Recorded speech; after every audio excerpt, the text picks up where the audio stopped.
বাবলা রাজাদের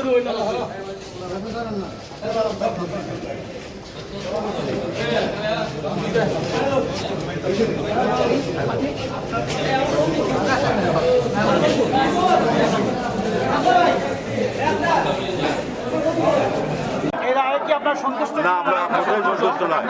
এই মামলায় কোনো এভিডেন্সই ছিল না, কোনো সাক্ষী আসামিদের নাম বলে নাই, কোনো সাক্ষী সমর্থনও করে নাই। ভিকটিম বাদী সহ 25 জন সাক্ষী আসামির নাম বলে নাই, প্রসিকিউশন স্টোরিকে সমর্থনও করে নাই। তারপরেও উনি একটা ফিজিক্যাল একটা অর্ডার দিয়েছেন। আমরা সংক্ষুব্ধ, আমরা উচ্চ আদালতে যাব।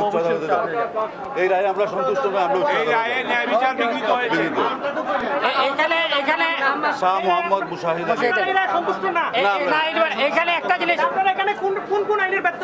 এখানে আমি বলি মাননীয় ট্রাইব্যুনাল ন্যায় বিচার করতে সক্ষম হয়েছেন।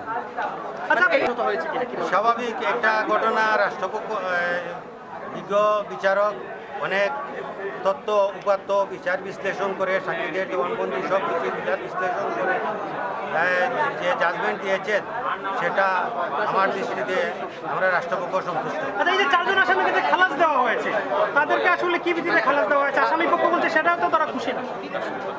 মানে আপনারা কি হাইকোর্টে এই যে 4 জন খালাস পেয়েছে এটার বিরুদ্ধে কোনো আপিল করবেন কিনা? না, এই মুহূর্তে আমরা বিচার বিশ্লেষণ করে জাজমেন্ট পড়বো, পড়ে দেখবো, দেখার পরে যদি আমরা মনে করি যে তার আদেশের রায় এবং আদেশের এগেইনস্টে উচ্চ আদালতে যাওয়ার প্রয়োজন আছে, তাহলে আমরা উচ্চ আদালতে যাওয়ার চিন্তা ভাবনা করি।